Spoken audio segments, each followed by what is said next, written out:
and to David for laning, and the Prakei Tehillim. Mincha today will be at 4:30. Tomorrow morning we're davening at 6:15, 7, and 8. Everybody upstairs is supposed to be a Brit tomorrow. Whether or not we say Tachanun is dependent on when certain people arrive.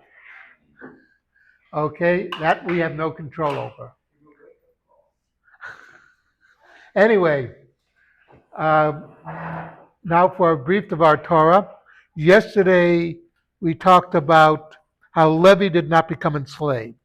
But the question then comes up, why did Pharaoh choose to enslave the Jews? Why did the Egyptians go along with it?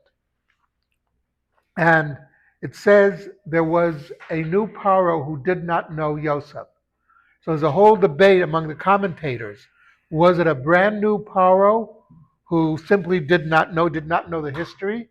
Or was it the same Pharaoh who made himself new and forgot about Yosef? There's a whole question about that. And if you look at his reasoning, you'll begin to see something. First of all, when the Torah says the Jews filled the land, it uses interesting language there. It says Ishratzu. A sheretz is a bug. The Jews were like little bugs filling up the land in a certain sense. And that's how the Egyptians looked on the Jews. The Jews were populating the land. And remember that the Jews managed to rise in prominence in Egypt. Joseph was the prime minister.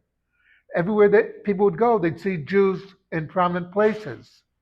So the Egyptians sort of like said, wait a minute, this is our country. What's going on here? Who are these people? Because the Egyptians did not believe in meritocracy.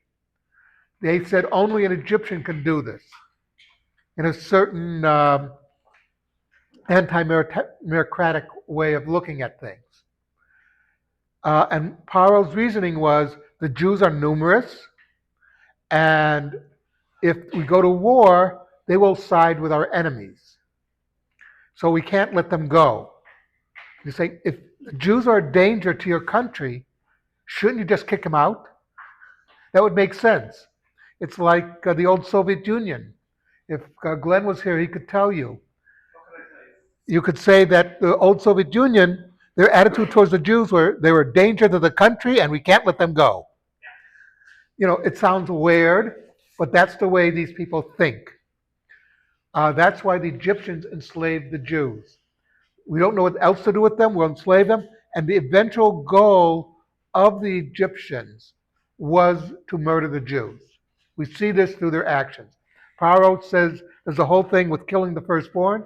That was the first stage. But it gives us a clear view into how an anti-Semite thinks. That it makes no sense to a rational person, but you're not dealing with rationality. You're dealing with somebody whose hatred is so great, it overcomes him. And as we know, Pharaoh's hatred becomes so great, he loses his free will, which turns him back into an animal. Much like the Germans during World War II, when they needed every train to defend themselves against the coming of the Russians, the Americans, the British, etc., they still would take trains and use them to murder Jews.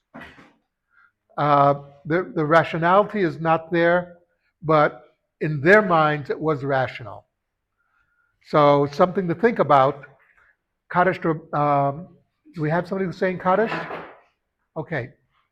So have a nice secular New Year. Stay safe. Don't go venturing out to where you see a bunch of weird people.